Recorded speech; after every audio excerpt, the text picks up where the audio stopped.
Do you know that line? It's a trap. Another one that Yeah. was changed. Wasn't going to be. It's a trap. Oh.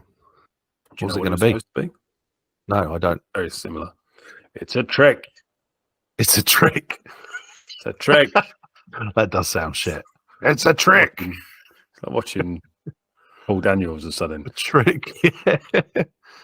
Well, you're not cutting a woman in half, are you? It's or people who aren't who are younger than us. Paul Daniels is a magician, by the way.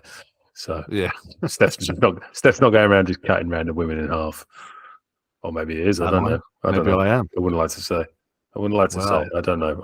I don't presume. I've not followed him 24 hours a day for his entire life. I can't confirm he hasn't chopped a woman in half. You know, anything's possible. It says. So back on the Battle of Endor, are we now? I think we go back to Endor because, to be honest, there's not a lot to say about the actual space battle. Is there? There's a lot going on. There is. The one thing that bugs me about it is how basically a single ship takes down the Super Star Destroyer. Oh yeah. So basically, the bridge gets destroyed, therefore the entire ship becomes redundant. Yeah, and well, there's no gravity in space, but we're going to give him a pass and say the Death Star must have its own gravitational pull and pulls the Star Destroyer. But it's an awesome sense of scale, isn't it? Because we know how big that Super Star Destroyer is, and when it impacts the surface of the Death Star, it's nothing, is it? It's a little blip. I see what you're saying about the tiny little fighter flying through the window. It's literally like a stone hitting your car windscreen, and causing your car, making your car explode. Yeah. Oh, there's a little bit. Like, concentrate all the fire. Like, no, why don't we just kamikaze straight into their bridge and take them out? Quiet. But when they're on Endor, the first time they go into they go in, and then obviously they're trying to sell the things. Rebel scum, which I quite like that. That was that sounded a bit more Emperor-like than it did about anything else. It did. Has kind of got that rasp about him, though. What I found out the other day, and I don't know, I didn't look into it any deeper, but I'm pretty sure. You know the bits where they're going, they managed to get the ATST. Yes. And they managed to then send a fake message back into the thing to get them to come out and open the doors. So the rebels have been routed. Send reinforcements, whatever he says. Do you know who that is? What, the Imperial guy? Yeah. Well, I don't think he is Imperial. Well, he's not. He's a rebel pretending, isn't he? Because he's not. Oh, no message. Oh, you're talking about when Han Solo's doing that pretend message from? Is it not? I always assumed it was. Oh, it's not. Who is it? It's the director whose name I've forgotten. Richard Marquand. Marquand, yeah, that's the one. Yeah, really? Welshman. Oh, yeah. He's the rebels are fleeing through the forest. I'm allowed to do that because I'm half Welsh. Come on, boys. Send it my lovelies. Reinforcements. Open the back doors now. We can go fleeing into the valleys there. Yakida, etc., etc. What's that one? I don't know. Anyway, it was Richard Marquand, by the way, just in case we didn't say that at any point during that. I think is it his voice? I always assumed it was Han Solo. I always thought it was Harrison Ford, but I was watching a bit the other day, like a making of type thing, and it's him. Oh, that's a great bit of trivia. I'll give you that one. Yeah, I mean, I'll give you that. I don't know. I'm glad you bought it, hook, line, and sinker. Yeah, I'm so trusting. Sinker. You are very trusting. Yeah. Very trusting. Yeah. It's been a lot of trouble. Absolutely. But that whole, I mean, we could cover that whole battle and the fact that it's just a bit. It's a bit daft, though, isn't it? Like, what was the plan if they didn't? Mini bears, Yeah, meet an Imperial army, an What entire was the garrison of my best men. That's your best men? Those are your best? yeah. They You get got taken beaten by down a bunch by of teddy Teddy bears. Ruxpin, for God's sake, Yeah, with sticks and arrows and our entire legion, not a garrison, a legion. an entire legion of my finest men. awaits them. Thousands of best men. Yeah, Oh, destroyed by little furry Come on. bears. But what was the rebels' plan if they didn't enlist this indigenous army that very handily agrees to help them at a moment's notice? That's a rhetorical question. They'd have lost, Yeah. wouldn't they? Unfortunately. I know it's rhetorical, but I'm going to answer. They would have lost. No.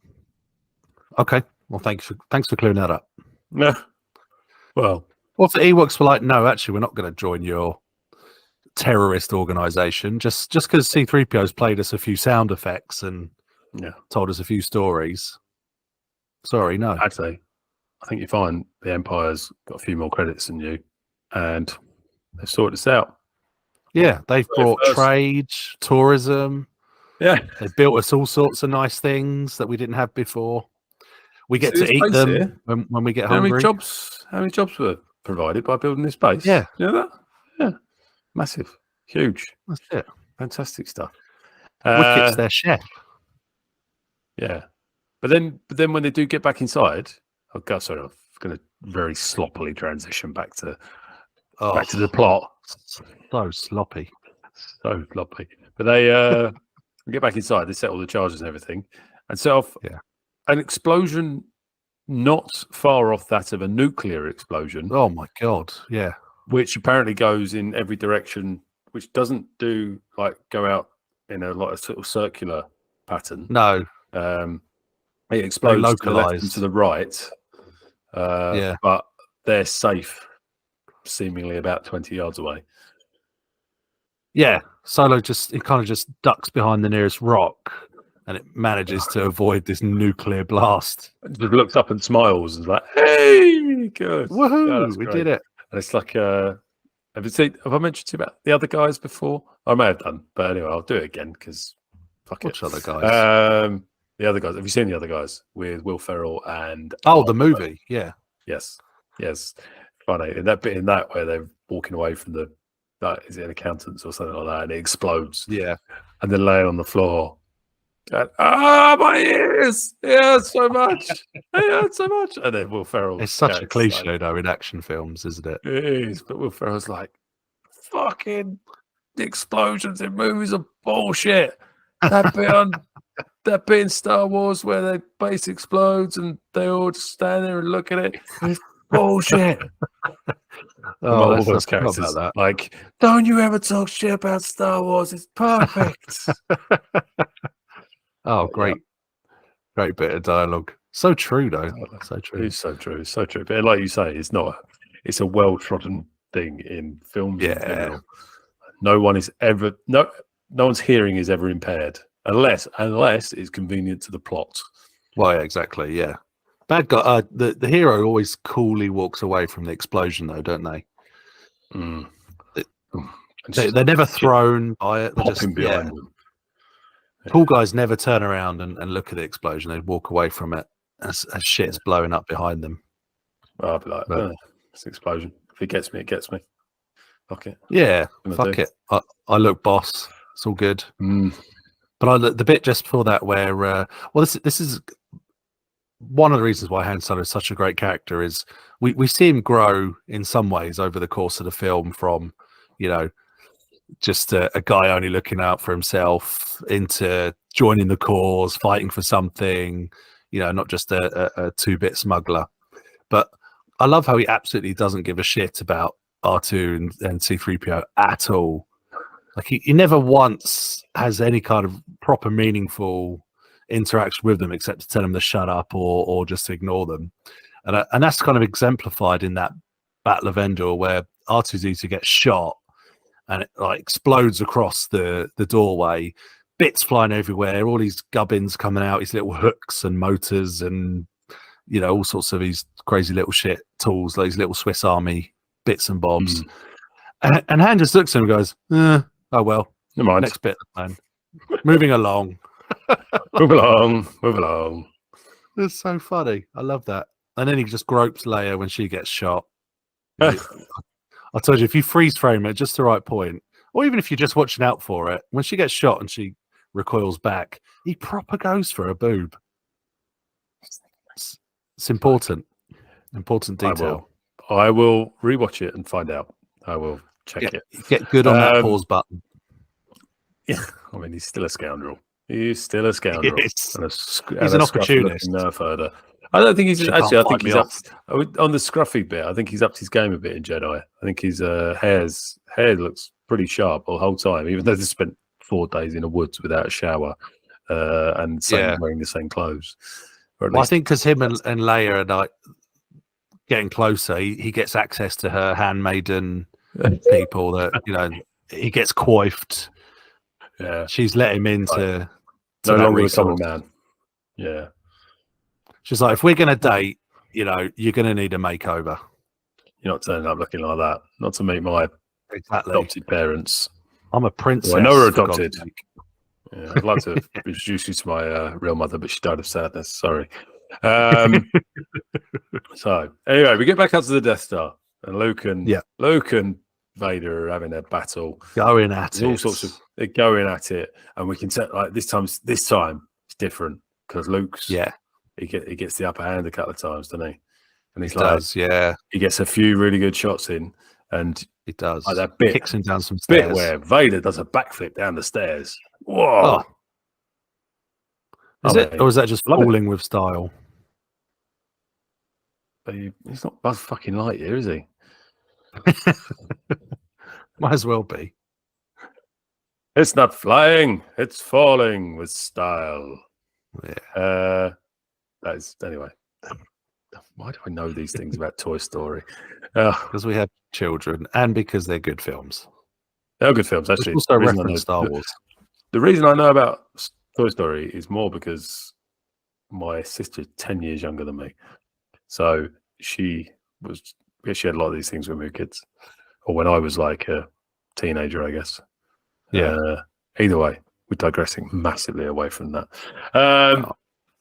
Yeah. So anyway, he does that, but then when he's got him pinned against the rail.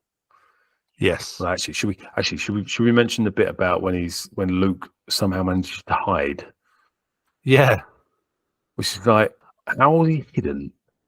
You've got this room. You've got the room's not that big. No, you've got 2 people who can sense your presence. Yeah. Easily.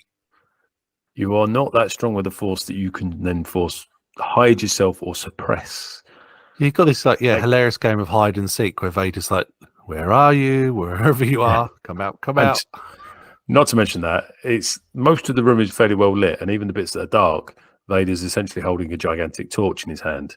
It's a bit silly, isn't it? That's why Luke wears black. He's like blend in the shadows. Now we get it. But just before that, though, I always find it weird that Vader thinks it's okay to just chop up parts of the throne room. I mean, he lobs his lightsaber and chops that little bridge bit down. Yeah. I always think the Emperor should be a bit more pissed off about that. Like, Vader, what the fuck you doing? It's my throne room. We have just had this decorated. Yeah. It's going to take weeks to fix that. Are you aware of how much we have spent on this? Oh, you're building up for this competition now, aren't you? Getting your This is why they recruited more men. Well, let's get the contractors in here. Have to build the bridge. Oh, this is a whole thing. Exactly. So I'd be very pissed off if someone came into my room and started chopping bits up. Well, this is what happens when you employ people from the dark side. This is a liability. The position you leave yourself in.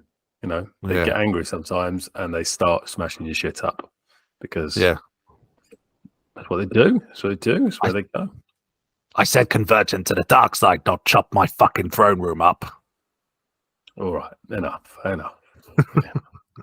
Save this for another day. This competitive Palpatine. All right. But then he obviously he manages to pin Luke to the. I was saying, I got that the wrong way around, didn't we? Luke pins Vader because he just goes fucking apeshit on him. He's just like bang, bang, bang, bang. Yeah, I mean he's basically gone dark side at that point, don't you think? Like he's lost it with his anger. Yeah, he has, and then he chops Vader's hand off. Yeah, sees all the wires. He's like, oh no, shit. He's like me, isn't he? He's like me. What I do find weird about that bit where he chops Vader's hands off is like, there's no structure there. All there is like that's just wires. Yeah, how's that holding it on? Yeah, I mean, what is it? Is it like carbon fiber shells or what? I don't know. Yeah, Luke's got like loads of like beautifully. He's got gears and pulleys and like hydraulics and maybe it's hydraulic, maybe it's pneumatic engineer stuff. Yeah, but he's got loads. It's like little actuators for doing every single joint. It's beautiful. Yeah, it's a beautiful little thing. Servos and actuators, and yet Vader's just like, oh yeah, it's just electrics. Is that his metal hand that he got in Attack of the Clones? Would have been no. It'd have been things he got in. Because he still has that. He still has that hand. Because Obi-Wan doesn't chop that arm off, does he? Because he uses that hand to pull himself away from the side of the lava pit, doesn't he? There's that scene where that metal hand drags him away from the. I don't know. Assume that's the same hand. For some reason, I feel like this is left, and I feel like Luke chops his right off. I don't know. Yeah. Okay. Short answer. We can speculate, but we don't know. No. But yeah, good point. A couple of tiny little wires. Yeah. No real structure. But then there's that nice bit where that's like the trigger for Luke, isn't it? To say, yeah, brings him back down. Far here. Gone too far. Do you think if he hadn't done that, then he wouldn't have had that revelation and might have gone all the way? I mean, who knows? Who knows? It's possible, isn't it? Who knows? He was in the zone, wasn't he? But it's what it's. But then after seeing like, now we know what we know about Revenge of the Sith. Like even if he killed Vader, it's perfectly conceivable that he wouldn't have gone to the dark side because he's got no reason to.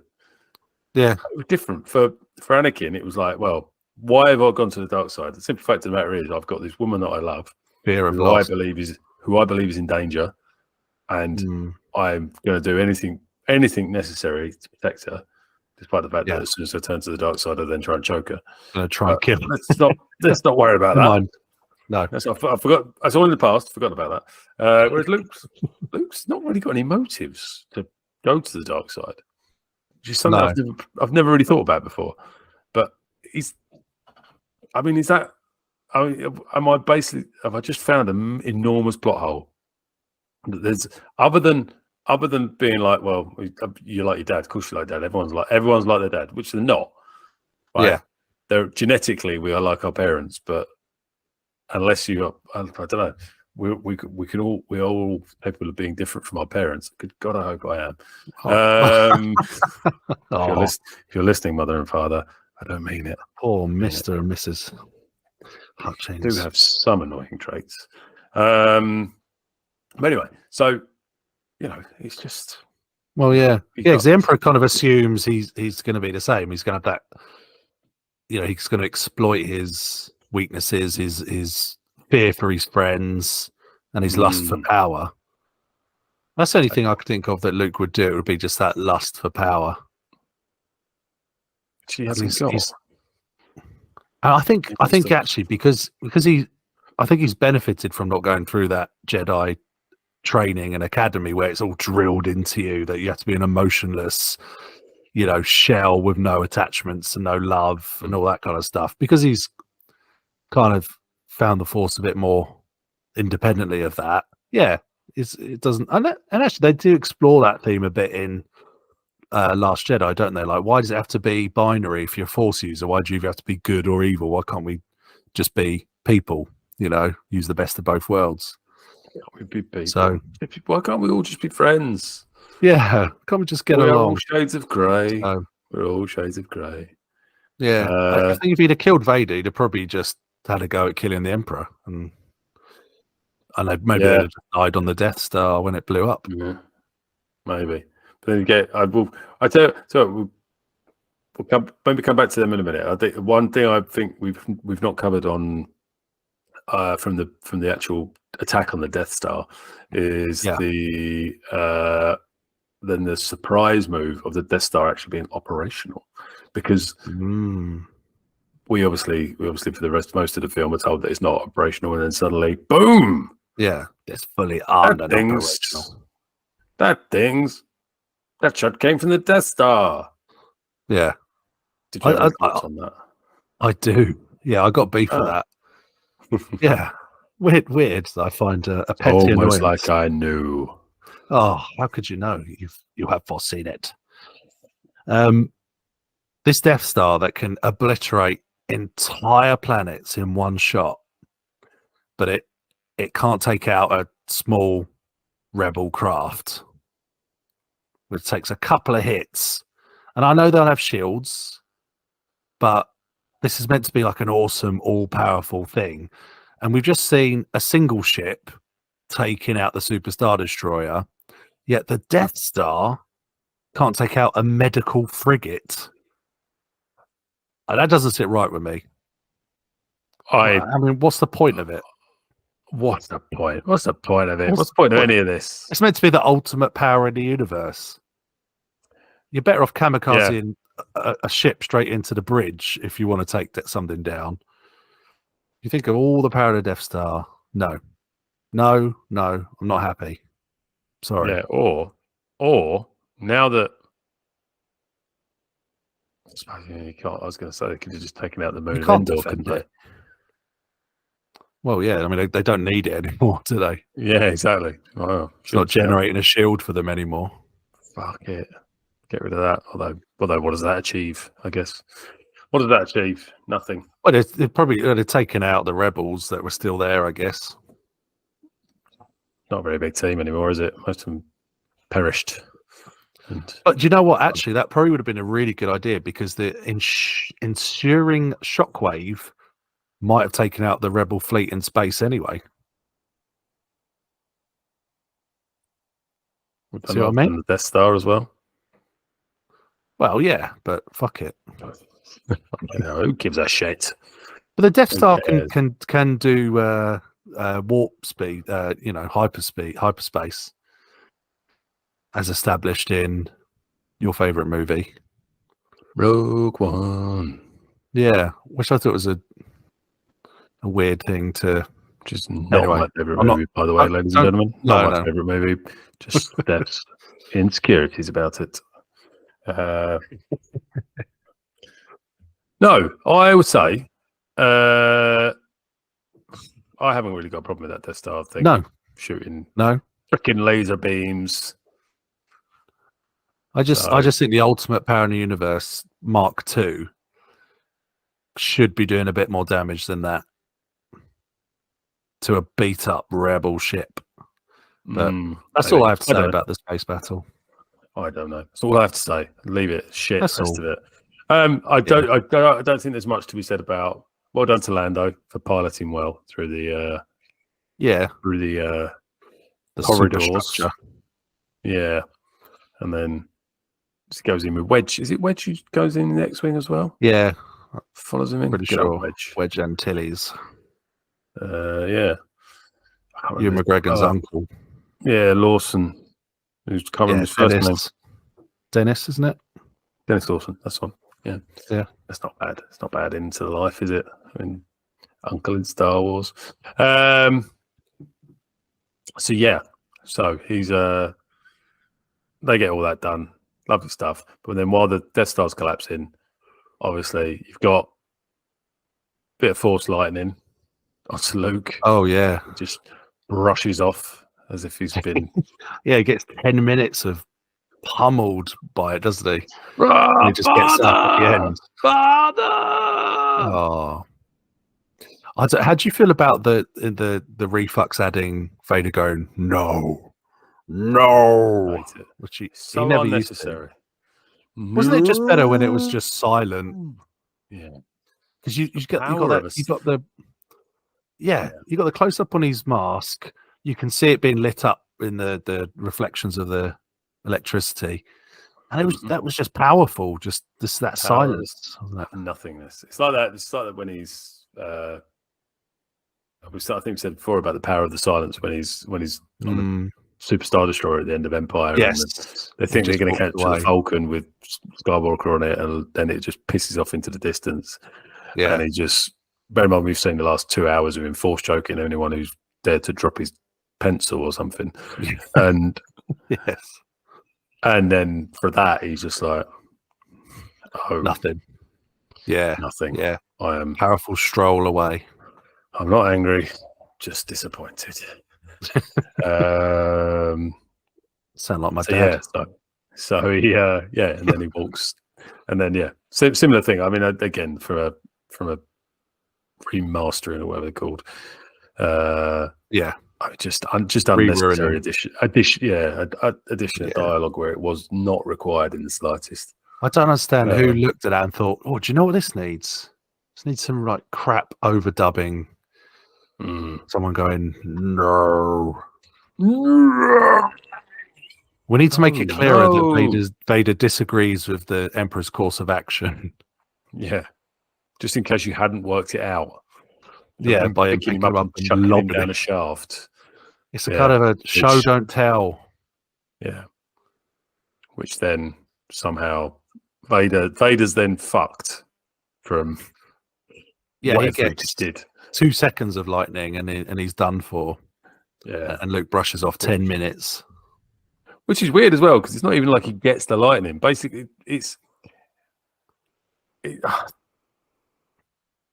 I'm not trying to tear it to pieces because I love it. Do it. It's that picks him up, lifts him above his head, and like the Emperor's still shooting lightning out, like fucking at the ceiling. It's like, what? Why? Just going everywhere. Exactly. I don't know. I always wonder at that point: does he realize what's going on and he's trying to attack Vader, or can he not turn the lightning off? You know, it's like when you get into a big wave and you can't just shut it off. You can't stop midstream. You can't stop midstream. So do you think it's that he's just emptying the rest of his lightning out? Like, before he gives it a shake and puts it away. Fucking weeks. Yeah. Just building up. Now it's coming. I've got to let it all go. You can't stop it. Yeah. Once you start, he's turned the tap on and he's got to let it all out. So who knows? I always wondered about that. I am immensely strong with the Force, but I'm not powerful enough to grab onto a rail as I'm getting. Got so many powers. I could literally fly around if I wanted, but I'm just going to allow myself to tumble down this shaft. It's all right. I'll be back in a few years' time. It's fine. It's fine. It's We've fine. established clones. Many loyal followers. I will be cloned. It's okay. And then but then you get a lovely scene where they get into the shuttle. And again, I think they get into the shuttle. And you've got all these Imperial people running around with their hair on fire, almost literally in some cases. Yeah, just trying to get out. And not one of them looks at Vader as like, bloody hell. I understand. I can't be certain, but I'm fairly certain fairly sure he's important in this organization.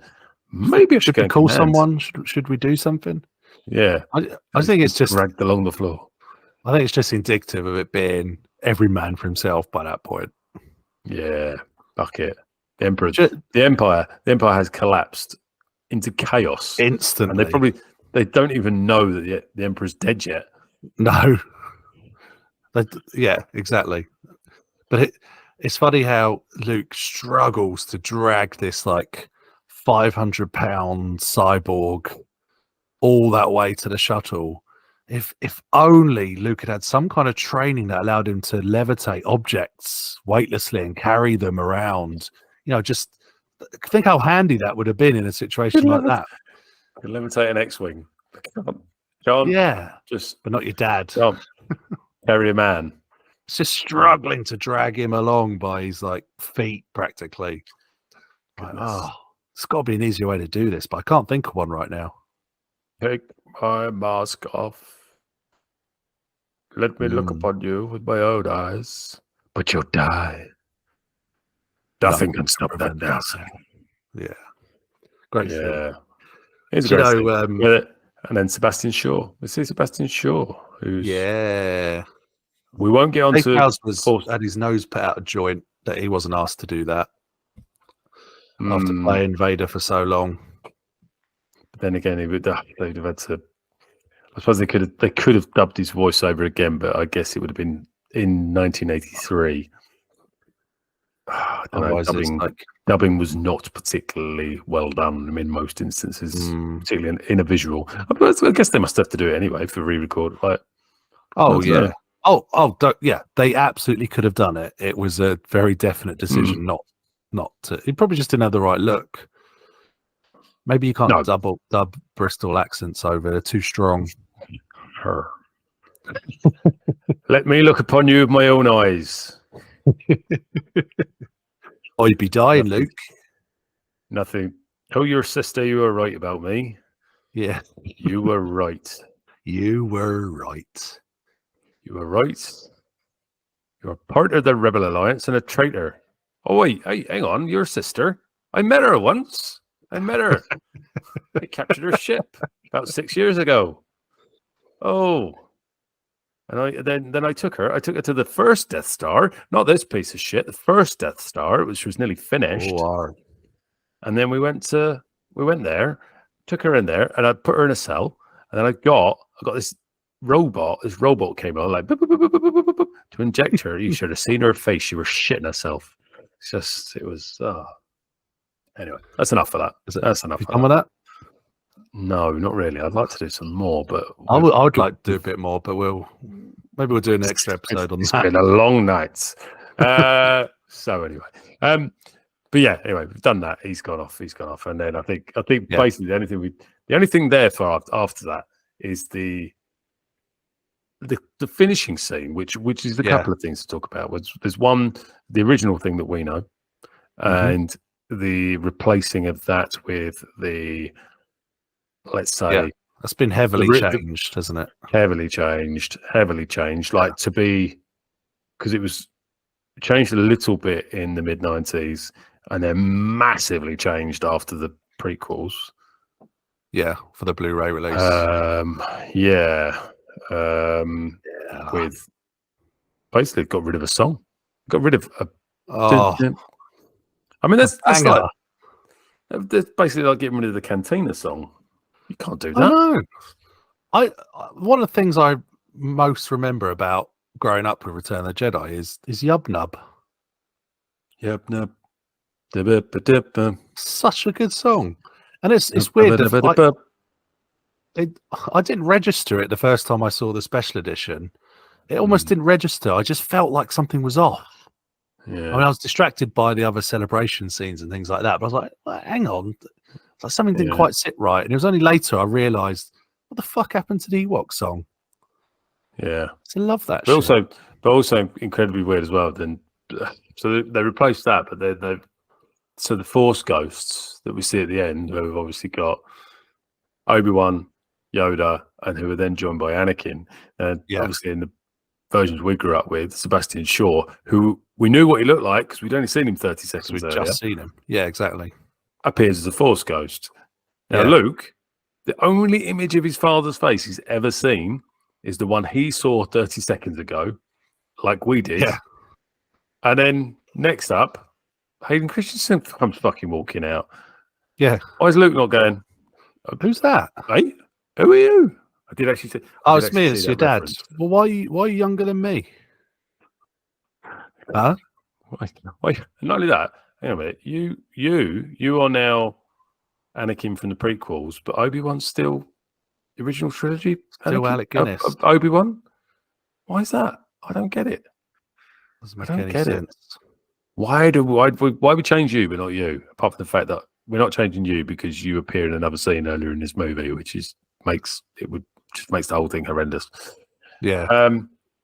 I did actually see an official Star Wars thing where they refer to that, and it was my daughter was, in one of my many efforts to get her involved in Star Wars a little bit.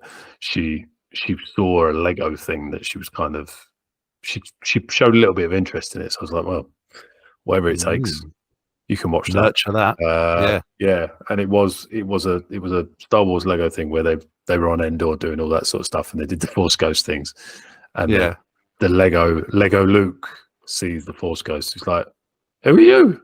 To Anakin, and Anakin's like, "Oh, I'm your dad." I was like, "Hang on a minute, I saw you 2 minutes ago. You didn't look like that." And, so to be fair, they did kind of acknowledge that.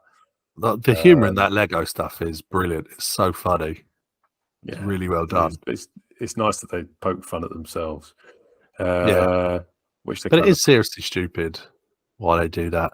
But I know the other argument is, it's because that's how he was when he was still a Jedi. That's his Force Ghost image is kind of frozen at the point before he went to the dark side. But really, it's still stupid. I see. Because the other thing is, why would Sebastian Shaw appear in Jedi robes when he never? Why would his Force Ghost be wearing Jedi robes when he never looked like that when he was alive? I don't know. So but we grew up with that, so that's fine. Yeah, it's consistent. Yeah, consistent. It was all we ever knew. It's all we ever knew. So, but that's done. But even before that, with the special editions, where they added in all the extra celebrations from around the galaxy, where literally moments after the Emperor's died, enormous parties have suddenly erupted, like with no planning, no issue with local enforcement all over the galaxy. It's not like every Imperial has disappeared off the face of the galaxy. There's still all the local constabularies and militia and army and all those guys are all still there. They can still keep control over the populace. Absolutely, it's literally imagine day the Queen died. I'm not comparing the Queen to Emperor Palpatine, by the way, just in case anyone objects. Just an observation.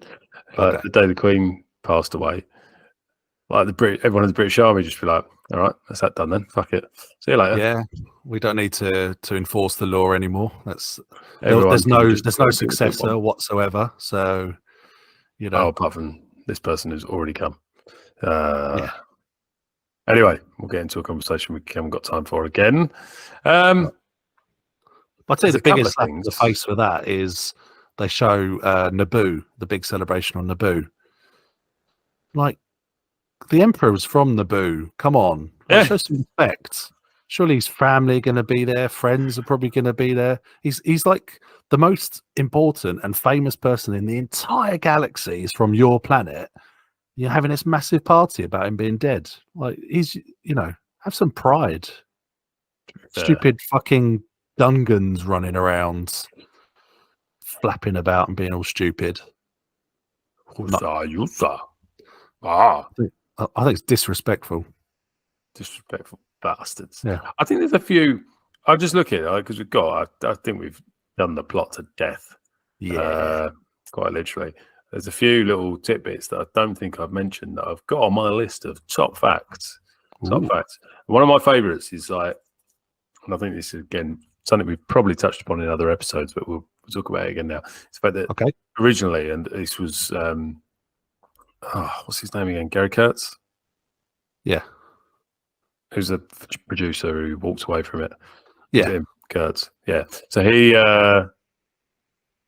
was very much of he wanted Wookiees, a planet of Wookiees. Oh, yeah. But I think, again, the perceived wisdom is that George Lucas did not want Wookiees because he wanted something saleable. Yeah. New toy line. which you'd like to think is not true, but easy to believe that it is. But also, the art anyway. department were like, do you know what? We can chop one of these Wookiee costumes up into like 3 Ewok costumes. Yeah. So we get a lot more mileage out of this material. Yes. And also, we can You know what the price of fur is now? We can employ kids who are a lot cheaper. So we get child labour and dwarfs to do it all. We don't need. Do you know how many 7 feet tall people there are in the world? Yeah. If we want to employ all of them, it's going to cost us a lot of money. Exactly. Because these people are all small, we don't need to feed them or give them water or decent working conditions. So just go down the local school and get 100 kids. We'll be fine. Yeah, done. And we're not part of any unions or anything because George Lucas has fucked them all off with his shenanigans. So they got no comeback. But that would have been good though, Wookiees. But I feel like the battle would have been over very quickly if it had been Wookiees. Oh, can you imagine? Just torn them to shreds. I mean, for a start, the Wookiees wouldn't have allowed the Imperials to establish a base there, I wouldn't have thought. They'd have just ruined them. Like, who the fuck? Get off now. They're going to do nothing while they're knocking up giant shields and bunkers and all sorts. Like, racing speeders around. What's the name of the Wookiee in Book of Boba Fett? I can't remember his name. Oh, Black Kurstan or something like that. Yeah. I think imagine an army of him. He is a beast. He's the kind of like blasters don't barely even touch him. Yeah, exactly. It's like his own self-grown Beskar or whatever it is. Self-grown Beskar. I don't know what that sentence was meant to be. It's been a long evening. He's wearing armor, isn't he? Yeah. Is that what you mean? No, but it feels like he gets shot on the leg and stuff, and it barely touches him. Oh, I see what you mean. Like he's got natural armor. Yeah, I've only got one other thing to say on the subject, and I can't actually remember whether I put this in our first bit about Jedi, but if I can't remember, maybe the people listening won't remember either, and we'll get away with it. Okay. Did you know about what Return of the Jedi was originally supposed to be called? Yeah, because it was supposed to be Revenge of the Jedi. Ah, yes, Revenge of the Jedi. Yes. Very good. So, at the same time that was being made, they're also making a Star Trek movie, which was about Khan. The Wrath of Khan. Well, yes, it was released as The Wrath of Khan. Originally, The Wrath of Khan was supposed to be called Revenge of Khan. So what happened was, supposedly, people making Star Trek found out that the people making Star Wars were going to call their movie Revenge of the Jedi. Right. Star Trek people went, well, we don't really want to release this movie around the same time that's Revenge of the something. Yeah. If they're doing Revenge of the something. So what they did was they changed it from Revenge of Khan to Wrath of Khan. Yeah. After that point, George Lucas and whoever else decided, well, actually, revenge is not a very Jedi thing. So we're going to call it Return of the Jedi. So the long and short of it is both movies started out as Revenge of, and neither ended up getting released as Revenge of. We could have had 2 revenge films in '83. We could have, but we got none. But I don't wait till Revenge of the Sith. We did Revenge, but then it worked well for Revenge of the Sith, isn't it? Much more suited. He's a Sith. Yeah. I remember when they announced that name, I was like, yes, justice for revenge. Justice. Revenge will come in the end. Oh yeah, Peter Serafinovich, whatever his name is, Darth Maul's voice. Peter Serafinovich. That was a bit gruff for Darth Maul. But yours was. At last, we will reveal ourselves to the Jedi. At last, we'll have our revenge. Yes. When I had hair, people said I used to look like him. Not Darth Maul, Peter Serafinovich. Serafinovich? Yeah. Really? Right. When I had no hair here and I had hair up here. I try not to sound so surprised. Really? Yeah. Really? Peter Serafinovich. Look like a handsome actor. At last we will reveal ourselves to the Jedi. At last, we'll have revenge. Yes. Absolutely. Yeah. Just mimicking each other's impressions now. We'll have a Palpatine off and a Darth off. A Maul off. Pick your best Darth. I just want to make one more point about Return of the Jedi, because I know we're wrapping up, but make your point, Stefan. Make your point. I will. Now, I love this film, as you know, my second favorite Star Wars film. But that precedes a but if I've ever heard one in my life. Yeah, but the whole parallel story thing, the three montage parallel stories, it doesn't really work for me. The throne room stuff, no, not the third act. Well, I guess a big chunk. It is the third act, isn't it? Yeah, I've got I've got issues with the third act. The throne room stuff, perfect, no issues. But the thing is, we get a space battle that's not as good as the space battle in A New Hope, and we get a ground battle that's not as good of a ground battle as the one we get in The Empire Strikes Back.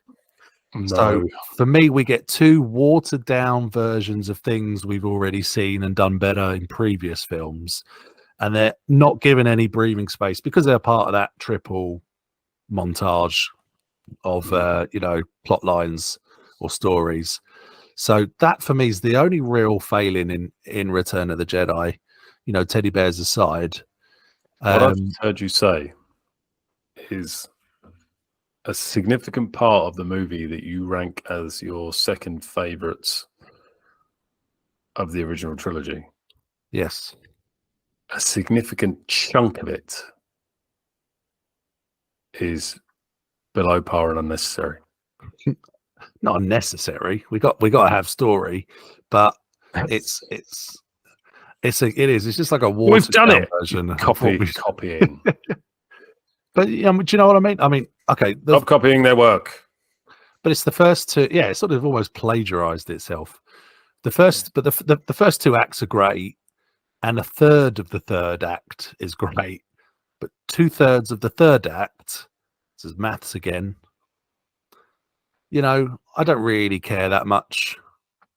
It takes them ages to blow that bloody satellite shield thing up on Endor. Like, it's kind of stretched out a bit. The space battle's kind of a bit of nothing, So just to give a bit of balance. We haven't really got time for this now, but I want to make you aware. Just do some prep for next week. It's going to be a very long list of things you don't think are very good in Return of the Jedi. And I don't think there's much to go on your list of pros because you've just got rid of it. Now, what your pros are, your cons list seems very long. It's not really. I mean, we spent hours and hours talking about all the great stuff about it. I'm just trying to balance it up a little bit and just reflecting and just making a point. We're not blind fans who just, well, you might be, but I'm not. I'm aware that it has its flaws, is all I'm saying. And I'm trying to show how clever I am by pointing them out. And, Look at me. Look at my brain. Look how clever I am. I worked all this stuff out by myself. But you need a really big brain. Bigger than his. We never said it was the perfect film. But, as a set of films, there are no such thing. Exactly. Yeah. Or is hang on. What? Shawshank, perfect film? No. Goodfellas is the perfect film. Good Will Hunting. Oh, come on. Good Will Hunting. Now you're being silly. Romeo and Michelle. What? Quite. There's a Lisa Kudrow film and another actress who I have no idea what her name is. I don't know why that came into my head. I don't think I've ever actually seen it. I'm worried now. No. Right. Anyway, I think we've covered it in excruciating detail with a lot of energy and a lot of pep and a lot of joy and maybe love. The biggest conclusion we can take out of this is the fact that Steph's realised this evening that he doesn't actually like Return of the Jedi. That's a revelation for me. Revelation. But we will cover that in more detail next week. Okay. Where I don't know what we've got planned for next week, but I'm sure it'll be amazing. Obviously. And we'll see how we go. Stefan, thank you very much. Been wonderful as always. Insightful, knowledgeable, joyful, and brief. Brevity. You've actually. I'm going to do. I'll do a shit sandwich. Right. You've been very, very. You've been very knowledgeable. Yeah. Do be working on your brevity a little bit, but you've been a lot of fun. There you go. That's the pot calling the kettle black, if ever I've heard it. Goodbye. No, sorry. Thank you. It was harsh and unfair. No, it was. No, it has been a pleasure, David, as always. Thank you for everything you've brought to the discussion as well. It's been awesome, and I hope you guys have enjoyed listening. Good night, everyone. And I promise we'll work on being quicker. Promise. Bye. Bye.